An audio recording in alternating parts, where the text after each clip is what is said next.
Welcome to Knossos, traveler, where the Minotaur once prowled.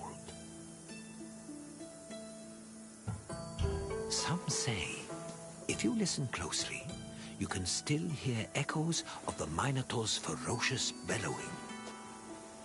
Of course, it may only be a trick of the wind. Perhaps.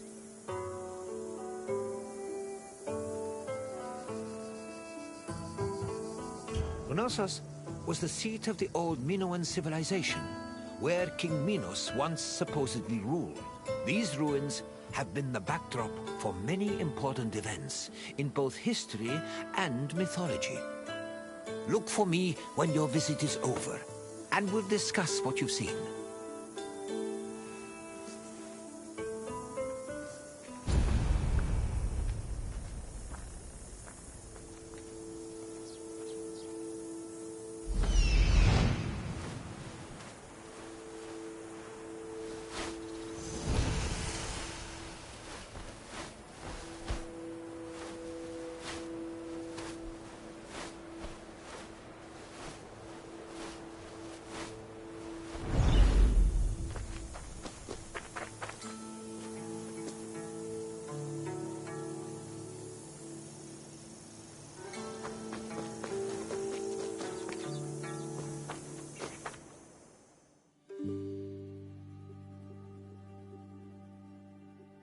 The island of Crete was first settled around 8000 BCE. Over time, significant towns and maritime trade began to develop.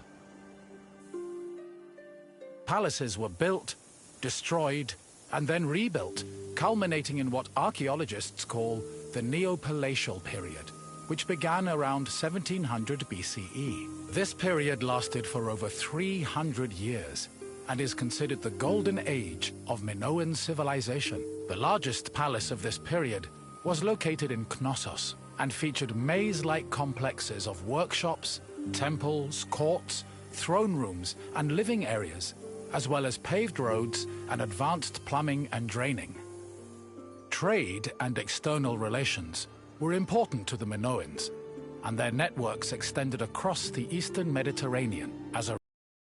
The people of Crete and the lands they traded with often influenced each other and exchanged ideas, usually through peaceful interactions instead of military conflict.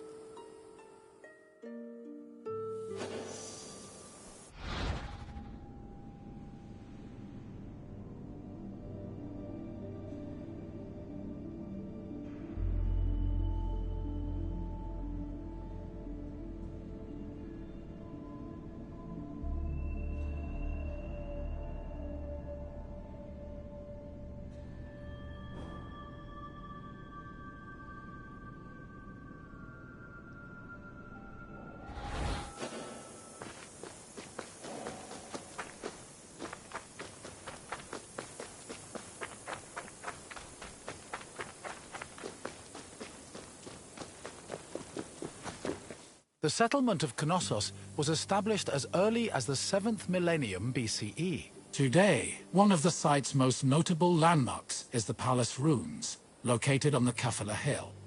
The ruins are split into two phases: the old palace, which has been poorly preserved, and the new palace. The new palace of Knossos had a surface area of approximately 13,000 square meters, making it the largest Minoan palace.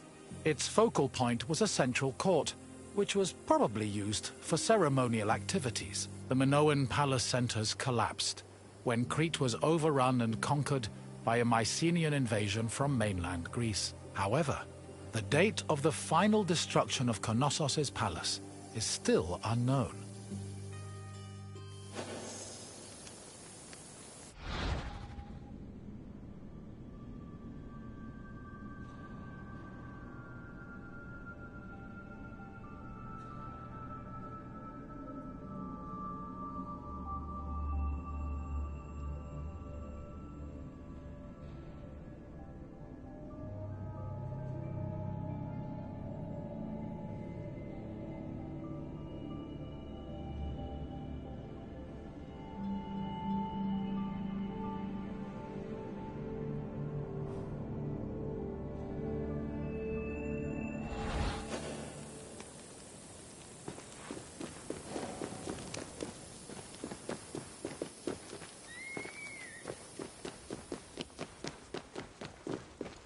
During the New Palace phase, the ground floor was dedicated to economic activities and contained large storage rooms. The residential quarters, which notably had toilets, were located southeast of the central court, at the foot of the grand staircase.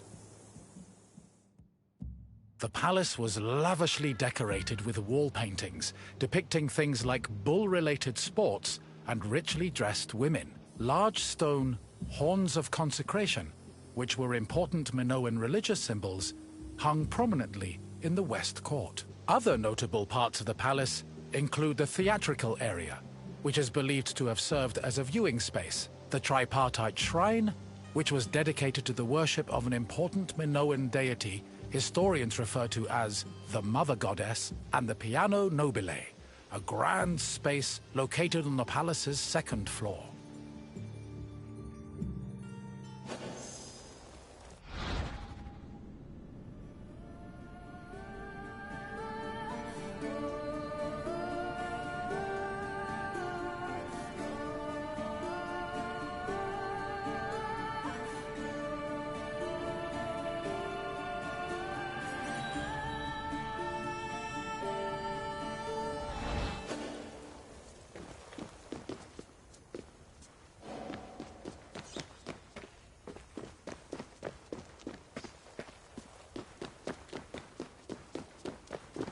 During his trips to Crete, archaeologist Arthur John Evans discovered several ancient tablets. They eventually led him to define the forms of Minoan writing known as Linear A and Linear B. The Minoans used these forms of writing for recording many things, including business transactions. For example, one clay tablet discovered at the Palace of Knossos was inscribed in Linear B script. The tablet detailed the transfer of coriander, often used in the perfume industry, between a man named Kyprios and another person named Twinon. The deciphering of tablets such as these has given historians great insight into many aspects of Minoan culture and society.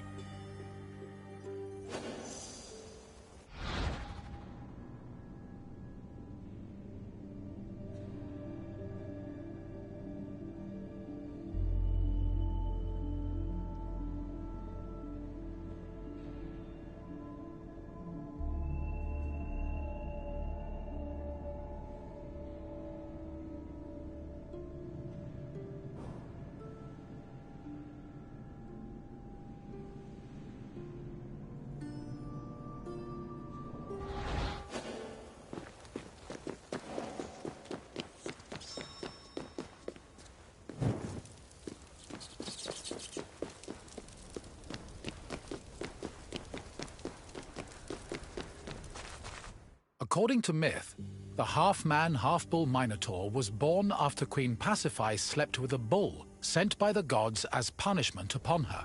This embarrassed King Minos, but he could not bring himself to kill the Minotaur. Instead, he hid the monster in a labyrinth constructed by Daedalus.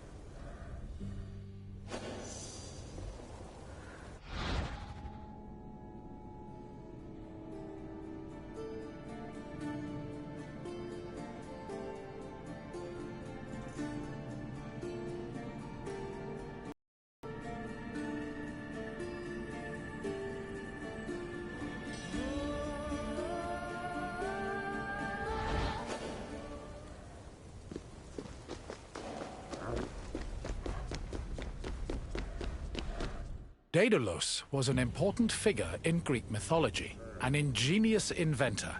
He once became so jealous of his similarly clever nephew that he threw him from the top of the Athenian Acropolis. As a consequence, Daedalus was banished from Athens, though this did not prevent him from being able to get work. In Crete, he was hired by Queen Pasiphae to construct an artificial cowsuit that would allow her to seduce a bull she was particularly taken with due to a curse from the gods. Daedalus complied, and his invention helped facilitate the birth of the Minotaur. Afterwards, Minos conscripted Daedalus to build the labyrinth, presumably as penance for his role in creating the Minotaur. But perhaps the most well-known story about Daedalus involves his son, Icaros, who used wings built by his father and flew too close to the sun, thus plummeting into the sea.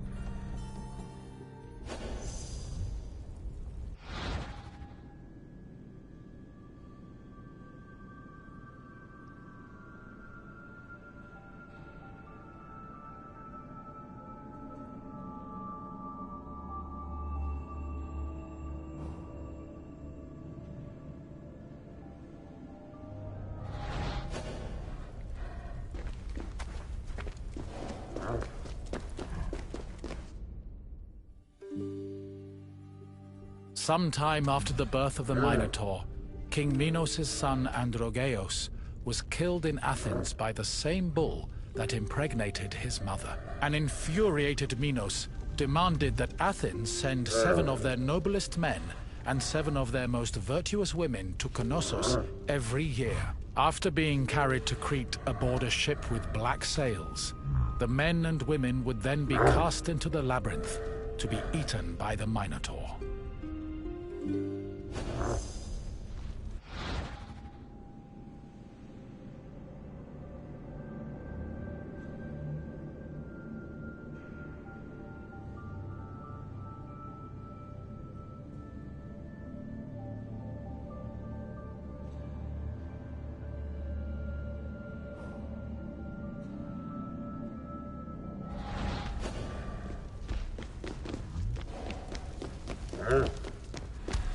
One of the Athenian youths chosen to be imprisoned in the labyrinth, Theseus, had enough of the morbid ritual. Before leaving Athens, he proclaimed he would kill the Minotaur, then return to his city on a ship flying white sails.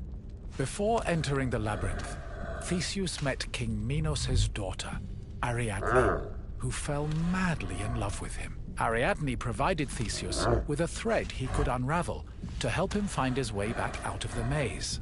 Armed with this thread, Theseus entered the labyrinth, killed the Minotaur, escaped the maze, and set sail for Athens with Ariadne by his side.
I see you found your way through the maze of ruins.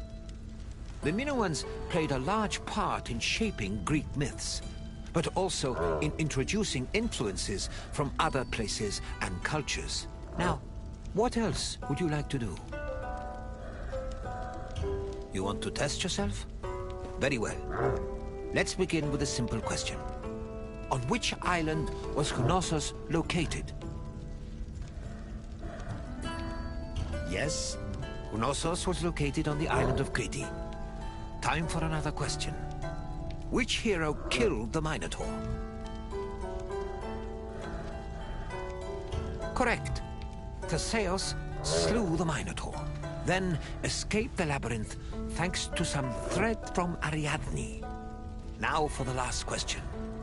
What did Daedalus build for Queen Pasiphae?